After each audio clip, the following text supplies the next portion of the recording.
Spotlight is a production of CTNY, the Catholic Television Network of Youngstown. It seeks to spotlight people, places, and events from around the Diocese of Youngstown that promote the new gospel of joy called for by Pope Francis. Your program host is Father James Korda.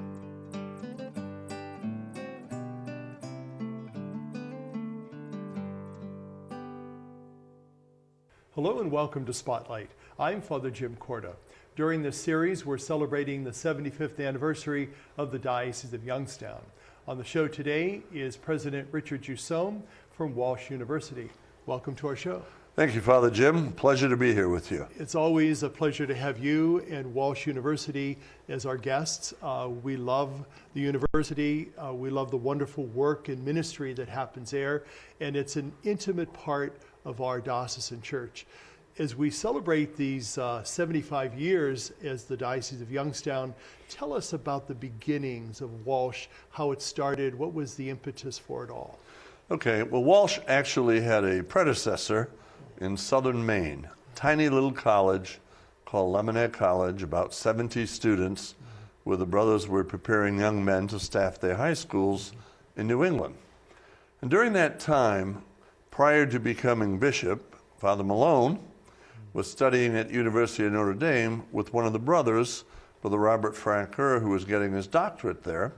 And as they left their studies and went back to their respective geographies, then Father Malone said, you know, Brother Robert, if you ever decide to move that college, give me a call. About 1958, the brothers thought those resources were not being used effectively, so they began to look around Massachusetts, New Jersey, and so on. And then Brother Robert remembered that invitation from Father Malone, called him, and he said, come and visit. Our bishop is Bishop Walsh. He'd love to talk to you. Brothers came to visit, and Bishop Walsh said, I invite you to our diocese. I will even lend you money to build a residence for the brothers. The only thing I ask is that you staff a high school that I'm building in Louisville, Ohio. And that was St. Thomas Aquinas High School. So while we're not a diocesan university, if it were not for the diocese, we would not be here, and 58 years later, flourishing the way we are now. Sure. And so the diocese was integral in the founding of Walsh University in this diocese. And obviously it took its name by the second bishop of the diocese. We're actually going to call it Canton College. Fortunately, that did not happen because we were not in Canton. But the Attorney General's office had notified us that a small secretarial school had the name. Bishop Walsh had helped us get started by giving us that loan to build a building. And so we asked him if he would mind if we named it after him, and we became Walsh University. Sure. You know, as the Diocese of Youngstown is celebrating its significant anniversary, obviously Walsh University has celebrated milestones. What are some of those milestones in the life of the university that are significant that you'd like to share with us? Well, I guess I think of those in terms of who was bishop at what time. So Bishop Walsh is the man who got us started, and during those first 10 years when we were awaiting accreditation, he was very supportive and worked closely with the then president, Brother Tom Farrell. After 10 years, we got accreditation. Brother Farrell retired, took a job with the diocese in Catholic Charities, and we moved on from there. And of course, next was Bishop Malone. He served on our board. He was very instrumental in helping to guide us in those early years, and trying to make sure that we didn't make mistakes that would get us in financial problems or otherwise. After his service, along came Bishop Tobin. He too was a regular on the board. He had a great mind for finances, so he's always helpful in his own way. And then these last years, of course, Bishop Murray's supportive as well. So we're independent in the sense that we're owned by a board of directors, but naturally we could not be here without permission and support of the diocese, and we have always gotten that. There has never been an incident of any kind, of any serious nature, between Walsh and the diocese. Wonderful partnership. Now, we know that the Diocese of Youngstown has a mission statement that really guides and directs it. What would be the mission and like the charism of Walsh that really helps to guide and direct all that you do? Well, you know, that charism is part of the reason that we're so comfortable here. Walsh was founded to educate working class families and their children. 46% of our students first ever in family to go to college. 30% from families at or below the poverty level. We are educating working class families. Obviously, in a faith environment, in our case, the Catholic faith, and we take that very seriously. While we're quite inclusive, after all, we have students from 35 different countries. In a typical week at Walsh, there are 13 masses, Bible study groups, Divine Mercy chaplet groups, nighttime prayer groups in the residence halls and elsewhere. And so we simply start with the belief that we all have a faith journey that we're on, and for whatever time you spend at Walsh, you'll be able to move forward on that journey. But in a very special way, in addition to making sure that students who graduate are professionally competent, we add another piece. We don't think it's enough just to be ready for a job or grad school. We think there has to be an understanding that you can't just take from a group, you have to give back. And so preparation of leaders in service, high priority. Last year, 47,000 hours of volunteer service by undergraduates in Tanzania, in Uruguay, in Uganda, in Haiti, in Mexico, in helping people do their taxes, in volunteering at community clinics and so on. So the three pieces, working class families, faith-based in the Catholic tradition, leaders in service to others. That's what we're all about. In our last few minutes of our first segment, tell us why it's so important to have that service component, because oftentimes that's kind of lacking in who we are sometimes as human beings in our communities. Why is it important for us to give and to be of service to others? Well, it's very easy as one generation rolls into another, and obviously I'm quite familiar with the millennials. There's a tremendous sense of entitlement on the one hand, but on the other hand, if you can articulate a need with some degree of passion, they respond, and they respond magnificently. But they don't always know what to do. When I travel the country and visit with alumni, and I find our alumni helping at their church, civic organizations, Boy Scouts, Big Brothers, I feel that we've accomplished something, because while everybody might have the willingness to serve, they don't know how, and they don't know what that means. They don't know how to approach it. Without that, what are we? We're just on our own journey taking care of ourselves. None of us will ever be fulfilled doing just that. Mm-hmm. Let's talk briefly about that sense of diversity. You alluded to it by the makeup of the university. Why is diversity important? Well, we think that while it's easy for us to say, well, 90% of us from Ohio, this is the Midwest, this is where God would put the Garden of Eden if he were going to create one today, we know that that's not the reality. Whether it's economics or religion or politics, it's a global environment. And many of our students are from Ohio. Many have never left Ohio. Many have never been on a plane. And I took one young lady with me on a pilgrimage a year ago who had never been to an airport. And the next morning woke up in Paris wondering how you buy pizza with an American dollar. I think to the extent that we want them to serve, and we want them to serve beyond their comfort zone, preparing them for service is critical. I also think that's critical for the survival of our parishes and our very church itself.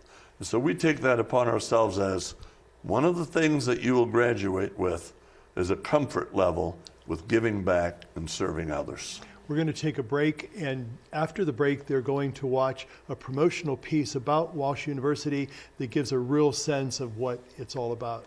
Stay with us. We'll be right back. Miles from the first Catholic parish in all of Ohio, in a place called Canton, Catholics gathered in 1817 to celebrate Mass with Father Fenwick. Because of limited building space, the Mass was held outdoors under a huge oak tree. The the spot near the present Church of St. John the Baptist, which was established in 1823 as the second oldest parish in the Diocese of Youngstown. The oak tree grew there until 1906, when it was struck by lightning. To preserve it, the parishioners took the wood and carved a chair out of it, which remains in the church today. In 2012, St. John the Baptist was elevated to a basilica. Congratulations, Catholic Diocese, for celebrating 75 years with pride in the past and faith in the future.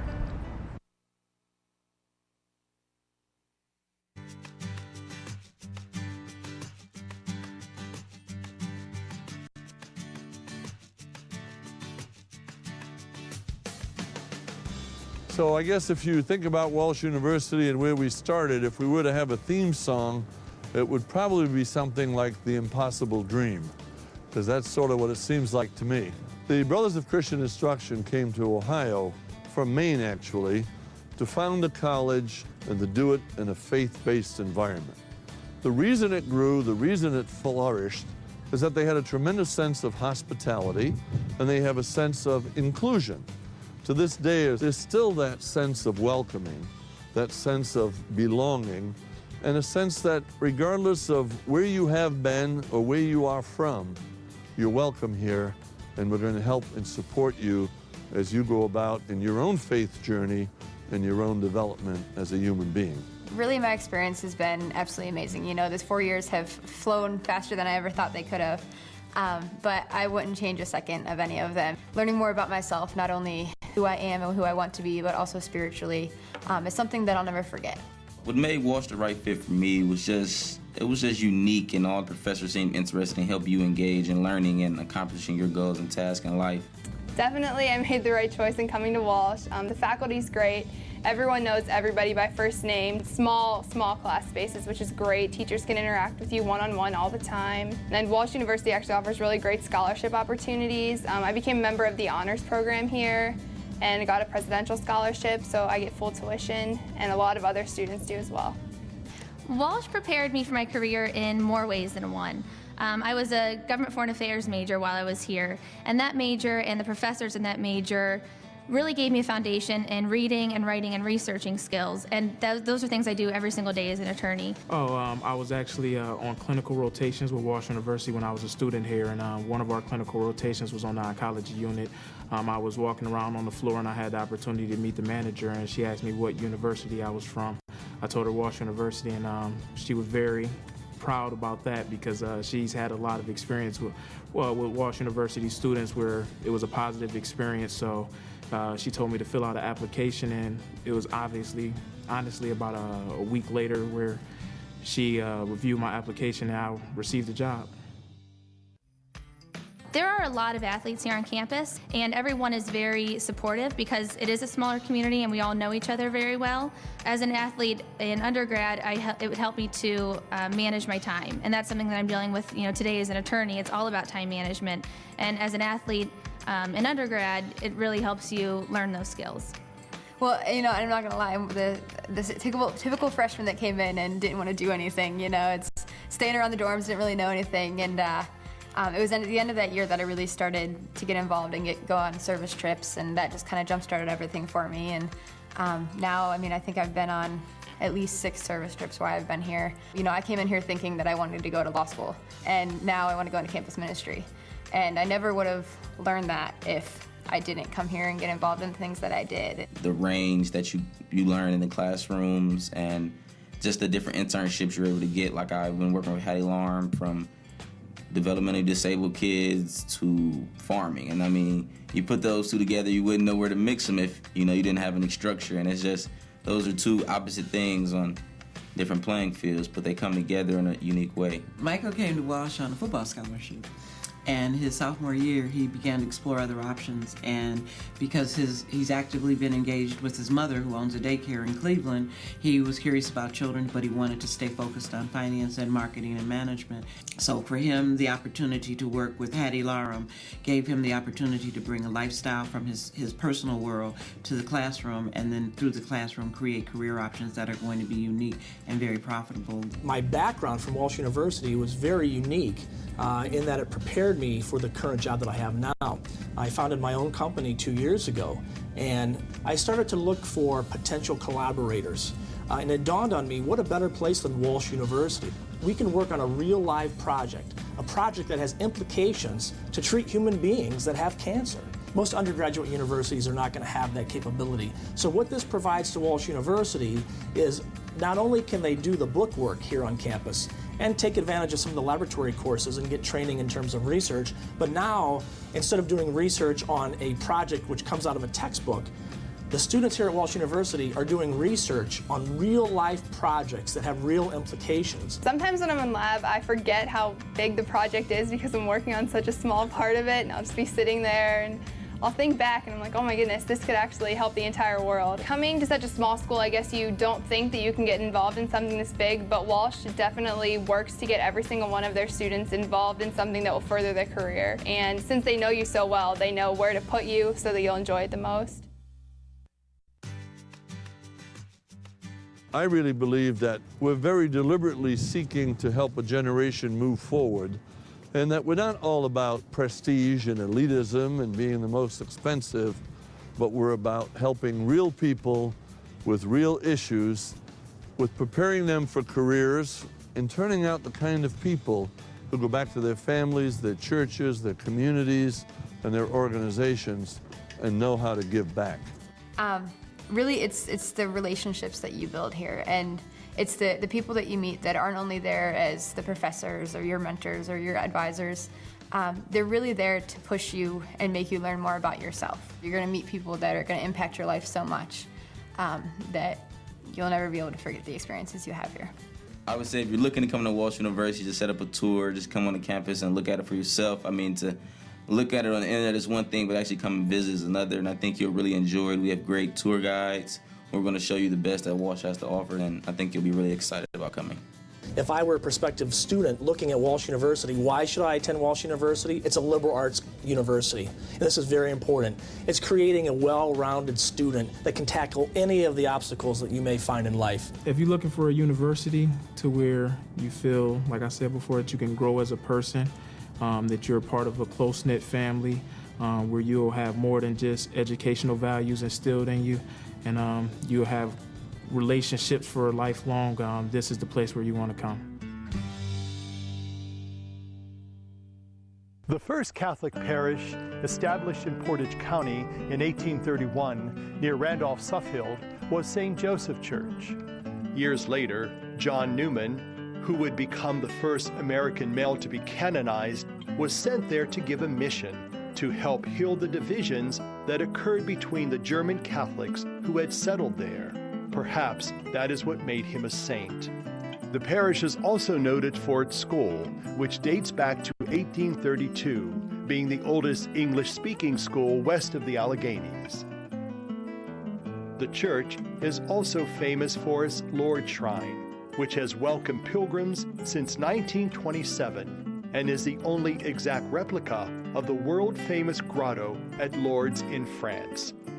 Congratulations, Catholic Diocese, for celebrating 75 years with pride in the past and faith in the future. My name is Sister Mary Claudina, and I run a home for abandoned children. I want to take care of children who have no parents, because luckily I come from a very loving family. There are 8 of us. And I remember when one of my cousins got sick and she called my mom and said, "Mom, the doctor has said that I might not have too long to live. Will you please raise my 3 children for me?" I remember we had a meeting at home, and my dad called a meeting, and my mom was explaining to all of us. And my father said, this powerful word, he said, "We already have 8. What is 3 more?" We learn to care for each other, to love each other, to fight among each other, to make up, to forgive, to just to be a family. And I think that's what I learned from home, and I wanted to share that with children who do not have that love and that opportunity just to know what a family is all about. After the Catholics of Warren stopped meeting in their homes and organized a structured parish, they used a former Episcopalian church for their worship. St. Mary's Mission was established in 1837, yet the first resident pastor did not come to the parish until 1868. Other parishes quickly grew up in Trumbull County, including St. Stephen Niles in 1853, St. Patrick Hubbard in 1869, St. Vincent de Paul Vienna in 1871, now called St. Thomas the Apostle, and St. Rose Gerard in 1892. The other 15 parishes in the county were established after the turn of the 20th century. Congratulations, Catholic Diocese, for celebrating 75 years with pride in the past and faith in the future. Welcome back to our show. I'm talking with President Richard Jusseaume from Walsh University. We just watched that wonderful piece about Walsh. One of the areas that I'd like us to talk about is the international aspect of the university. It's not just located in North Canton, Ohio, but there's satellites. That's true. You know, I first got to Walsh in 1963 as a student from Massachusetts. And even at that beginning, even in that very first graduating class, we had students from New Brunswick, from Seychelles Islands, from Uganda.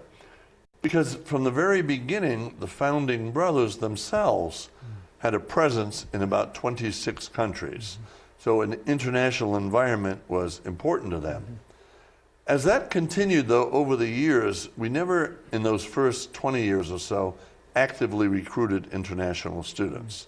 And now we do, with the result that this year, 35 different countries represented. The newest building on campus is called the Global Learning Center, partly because we wanted our students to walk off that academic quadrangle into this new facility and feel that they had left Stark County, they had left Ohio, and they were watching on a huge screen a class going on in Castel Gandolfo near Rome, or a class in Uganda, or our students working with children in Uruguay. The feeling being that we're all part of a global population, which we really are. But what's wonderful as well is, obviously, not every student is going to travel abroad, though that's available to every student. But these 37 students bring their cultures, their own ideas. It's like a mini United Nations. Once a year, the International Club has a dinner. And each of the 35 countries represented, the students themselves cook their own ethnic foods. Almost 500 people come to that. They host it, they cook it, they serve it, they entertain with singing and dancing and native costumes. And all of a sudden, the students from Ohio and Indiana and Pennsylvania are looking around and thinking, wow, this is a whole different world. And we think that's part of education. We think that's part of them having a sense that we're all God's children. We're all eminently deserving of dignity and respect. And we get to experience and feel a little bit of that on campus with the opportunity to study abroad in many, many programs that we have. You know, I often think what a wonderful role you have as a not only as president of the university, but as a mentor for young people. You know, I think of young people present in our churches nowadays. That presence is not as visible as it once was, perhaps. What do you do, or what can you help us understand of what the need is for the young people in our communities and in our churches? What can we do, or how can we learn from them? I think part of it at times is we have our own prejudice sort of they don't want to go to church. They don't want to do this. They don't want to pray. They don't want to say rosary. We have found the opposite is true. If you come to the 8 p.m. Mass on Sundays, that chapel is full of students who don't have to be there, but choose to be there. A number of families in the area who are having a little trouble getting those teenagers to come to Mass, they bring in the Walsh at 8 o'clock on Sunday night, where they're among 18, 19, 20-year-olds who are singing, who are respectful, who pray, who receive communion. But beyond that, it is the students themselves who have organized adoration on Mondays and Thursdays from noon till 8 p.m. It's the students who attend adoration every day, a half hour before every Mass. It's the students who form their own prayer groups in the residence halls. I think sometimes we adults don't give them enough credibility. Given the opportunity, given the environment, given it's a priest or a campus minister or someone to work with, they are tremendous at responding. We've been doing pilgrimages now for over 10 years. There is no problem recruiting students for a 2-week pilgrimage. We have to believe more in them and take an assumptive approach that they want to. But sometimes we have to get out of the way and let them do it in their own way. Good advice. We've got a few minutes left of our time together. During this anniversary year, we think of those people that have inspired us over these many years. Who has inspired you, or what has inspired you to do what you do, not only in your professional life, but also in your personal life? Well, I suppose part of it is fear. My wife keeps elbowing, kicking me, and telling me, hey, I'm going to heaven. You really do want to come along. But I think beyond that, over the years at Walsh, I was there the day that Mother Teresa, now St. Teresa of Calcutta, was on campus. And she talked about the need to take care of our children and to take care of our families. And she actually said that she felt sorry for Americans in a way. She considered us one of the poorest countries in the world because we didn't have time to have dinner with our children. We didn't have time to spend time in families. We had so much to do. She was inspiring. Some of the brothers who came through, who were teaching, who were living there in the early days on $1.09 per person per day, who were in administration, who taught, who planted trees, who helped mow the lawn. They truly believed that if they planted seeds, God would bring the harvest. And I saw that as a student. I saw it as a young administrator. I saw it with a man named Brother Francis Bluen, who spent 14 years as president, who always said, if we're not making a difference, we don't have a right to exist as a university. And those kinds of people were really inspiring. Lots of them on campus. Yes. Well, President Jusseaume, as we celebrate the diocese's 75th anniversary, we know that Walsh is an intimate part of that. And we thank you for the work that you're doing there, but also for the lives that you are touching in a significant way. So we thank you for that. And we want you to know that our prayers and best wishes for you personally and for your staff and for your wonderful students. Thank you. Much appreciated. Thank you. And thank you for being with us. Have a good day, and God be with you.